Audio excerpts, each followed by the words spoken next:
ओम श्री गुरुवे नमः।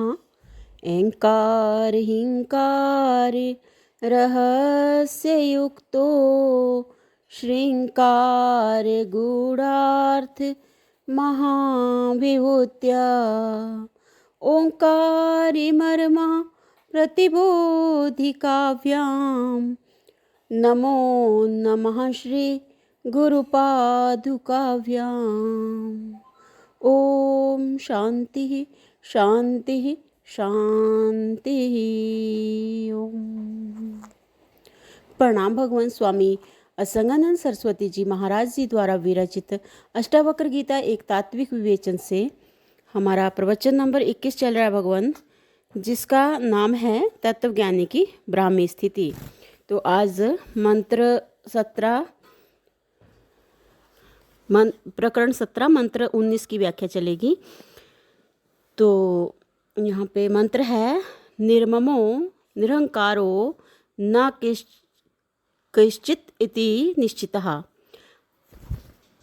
अंतर्गलित सर्वशः कुर्वन् अपि न लिप्यते। अर्थात जिस बोधवान की अहंता ममता नष्ट हो चुकी है, इस प्रकार के अभिमान से जो शून्य है, अधिष्ठान चेतन के से अतिरिक्त किंचित भी सत्य नहीं है, ऐसे निश्चय वाला, अधिष्ठान चेतन से अतिरिक्त किंचित भी सत्य नहीं है ऐसे निश्चय वाला जो पुरुष है, उसकी सब आशाएं और अवस्थाएं भीतर ही गलित अर्थात शून्य हो जाती हैं और वह सर्व व्यवहारों को करता हुआ भी कृतित्व भाव से लिप्त नहीं होता। अपने से अन्य को देखकर ममता होती है और अन्य को देखकर अहंकार होता है। जब आत्मा से भिन्न कुछ है ही नहीं तो ममता की स्थापना हमारी समाप्त हो गई, हृदय से सब आशाएं गलित हो गई हैं, इसलिए वह निर्मम है और अहंकार रहित है। स्वयं को कर्ता नहीं मानता, सहज भाव से क्रिया हो रही है पर उसका किसी कर्तव्य के प्रति कोई आग्रह नहीं। यहाँ साधक का प्रश्न है कि आत्मज्ञानी की यह स्थिति स्वयं भेद्य है। राजा जनक तो राज्य में जटिल कार्यों का संपादन कर रहे हैं, उनको देखकर तो सामान्य व्यक्ति की बुद्धि भ्रमित होगी। संत बड़ा सुंदर उत्तर देते हैं। हाँ, यहाँ पे स्वामी जी बता रहे हैं कि भी राजा जनक तो राज्य में जटिल कार्यों का संपादन कर रहे हैं, तो उनको देखकर तो सामान्य व्यक्ति की बुद्धि भ्रमित होगी। तो इसका जो उत्तर है, संत बड़े सुंदर उत्तर देते हैं कि इस स्थिति में देखना यह है कि ज्ञानी का चित्त क्या द्वैत भाव से मुक्त है, यह मैं हूँ और यह मेरा है, इस अभिमान से शून्य है, ये देखना। तो कार्य तो वह प्रारब्ध वशात कर रहा है। प्रारब्ध तो शरीर का होता है, आत्मा तो नित्य मुक्त है। प्रारब्ध तो शरीर का होता है, आत्मा तो नित्य मुक्त है। राजा जनक को प्रारब्ध अनुसार राज्य चलाना है, अतः कार्य हो रहे हैं। उनकी उनमें कोई ममता या राग द्वेष नहीं। गृहस्थी का छोटा सा परिवार है, वह उसका पालन पोषण कर रहा है। गृहस्थ का बता रहे हैं कि छोटा सा परिवार है, वो उसका पालन पोषण कर रहा है। शरीर का प्रारब्ध सबका अपना है।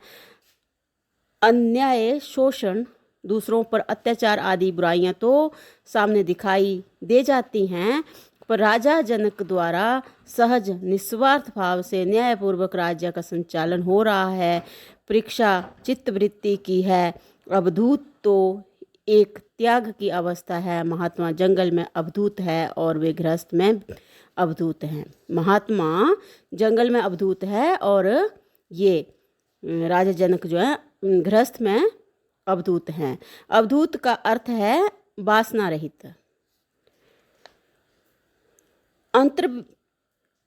अंतर्वृत्तियों का प्रवाह किस ओर है? अंतर से तो हम मान अपमान राग द्वेष या निंदा आलोचना में नहीं बैठे हुए हैं। प्रश्न है, अंतर से पदार्थों में सुख बुद्धि, सत्यत्व बुद्धि और सौंदर्य बुद्धि का त्याग आवश्यक लक्षण है।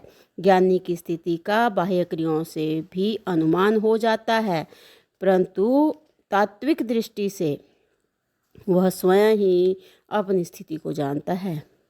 अष्टावक्र जी संकेत करते हैं कि संसार में सत्यत्व बुद्धि से जिस बोधवान का चित्त शून्य हो चुका है, स्त्री पुत्र आदिकों के मोह से जो वीतराग और वासना रहित है तथा अंतःकरण की वृत्तियों का प्रवाह जिसका अंतरात्मा की ओर है, ऐसा जीवन मुक्त पुरुष अनिवर्चनीय दशा को प्राप्त हो जाता है।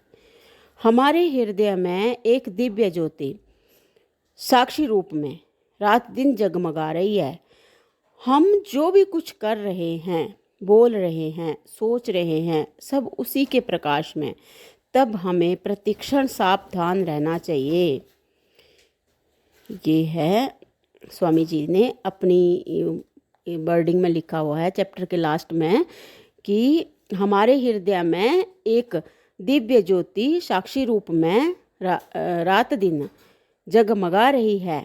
हम जो भी कुछ कर रहे हैं, बोल रहे हैं, सोच रहे हैं, सब उसी के प्रकाश में। तब हमें प्रतिक्षण सावधान रहना चाहिए।